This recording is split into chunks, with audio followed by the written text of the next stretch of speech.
Assalamualaikum warahmatullahi wabarakatuh.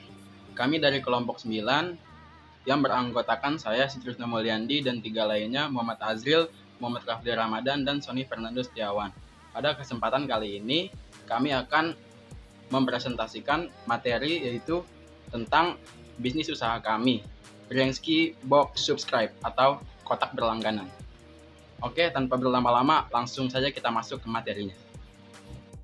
Jadi, kotak berlangganan adalah pengiriman berulang produk khusus sebagai bagian dari strategi pemasaran dan metode distribusi produk. Kotak langganan digunakan oleh bisnis e-niaga berbasis langganan, yang disingkat sebagai subkom, yang mengikuti model bisnis langganan mereka. Mereka menargetkan berbagai pelanggan dan memenuhi berbagai kebutuhan dan minat khusus. Diperkirakan ada 400 hingga 600 jenis kotak langganan yang berbeda di Amerika Serikat saja dan lebih banyak lagi di luar negeri. Berlangganan bervariasi dalam biaya dan frekuensi membuatnya lebih mudah diakses oleh lebih banyak pelanggan dengan latar belakang sosial ekonomi yang berbeda. Kotak berlangganan cenderung berkisar dari $10 hingga $100. Berbagai perusahaan perdagangan berlangganan berkembang pesat. Pelanggan Barkbox tumbuh dari 1.500 menjadi 55.000 antara 2012 dan 2013. Menurut Forbes, Birchbox yang bisa dibilang layanan yang paling dikenal dan bernilai dilaporkan $485 juta pada bulan April 2014, memimpin tren kotak berlangganan dengan peluncuran 2010. Model Birchbox dalam menyediakan sampel produk perawatan pribadi kepada pelanggan untuk meningkatkan penjualan kepada pelanggan agar membeli ukuran standar produk sampel yang mereka nikmati, telah terbukti menjadi alat pemasaran yang sukses. Birchbox telah mencapai hampir 400.000 pelanggan bulanan dan telah menginspirasi banyak perusahaan lain untuk mulai menggunakan kotak langganan. Nah, maka dari itu, dengan banyaknya peluang yang bisa diambil dari bisnis ini, saya yakin bisnis ini akan berkembang dan menghasilkan untung yang lumayan menjanjikan. Betapa tidak, bisnis ini adalah bisnis yang bisa menarik perhatian para pelanggan untuk membeli produk kami karena keestetikan produk kami. Oke, sekian. Terima kasih. Saya Muhammad Rafli Ramadan akan melanjutkan slide selanjutnya.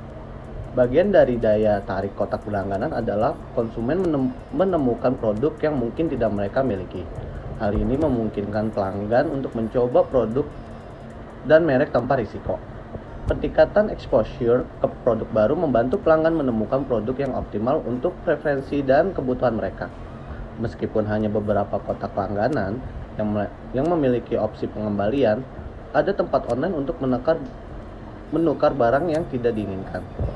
Industri kotak langganan menjadi pusat perhatian ketika Unilever mengakuisisi Dollar Shave Club, entitas terkenal lainnya di bidang ini. Jadi, sudah sangat jelas bukan bahwa produk kami memiliki kualitas dan membuat ketertarikan para konsumen? Ya jelas, karena produk kami memang bisnis penjualan yang belum dan masih langka beredar di pasaran. Maka dari itu, kami yakin dan optimis bahwa produk kotak berlangganan kami bisa memikat hati para konsumen dan membuat peluang bisnis yang lebih besar nantinya. Terima kasih. Oke, selanjutnya dilanjutkan oleh saya Muhammad Azril yang ingin melanjutkan slide yang sebelumnya. Jadi, kritikus kotak langganan telah meneliti dampak lingkungan dari kotak langganan. Pengirim barang jarak jauh membutuhkan energi. Namun, energi yang digunakan untuk mengirim kotak langganan tidak selalu lebih dari membeli produk secara lokal.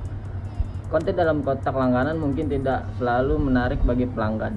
Hal ini menyebabkan pemborosan produk dan biaya transportasi. Hal ini mempengaruhi lingkungan dalam bentuk kebutuhan energi untuk mendapatkan produk ke pelanggan, sumber daya alam untuk membuat produk, dan biaya pembuangan untuk membuang produk.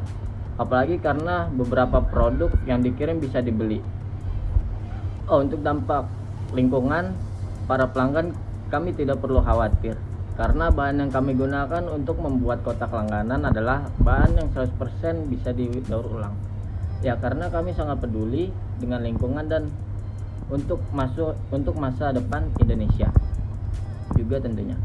Maka dari itu kami sangat optimis bahwa peluang bisnis kami adalah benar-benar bisnis yang sempurna karena sangat friendly dengan lingkungan dan juga bisa membuat peluang bisnis baru. Karena kotak berlangganan belum terlalu banyak beredar di Indonesia.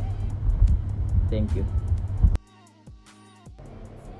Baik, saya Sony Fernando Setiawan. Saya akan melanjutkan presentasi sebelumnya. Biaya pengiriman dan kebutuhan untuk terus berinovasi menghadirkan tantangan bagi pengecer yang menawarkan layanan berlangganan. Dan untuk pengiriman barang, para pelanggan tidak perlu khawatir karena kami menggunakan jasa pengiriman yang ramah lingkungan seperti sepeda listrik maupun mobil listrik yang sangat ramah akan lingkungan dan zero polutan, yang membuat para konsumen makin nyaman dengan adanya kebiasaan ini. Di masa depan kami optimis peluang bisnis kami merupakan bisnis yang akan menjadi peluang bisnis yang baru dan memperbaiki bumi Indonesia yang kita lihat makin lama makin rusak karena limbah yang tidak ramah lingkungan. Nanti semoga bisnis kami ini mengurangi dan memperbaiki jumlah kerusakan alam di masa yang akan datang. Terima kasih.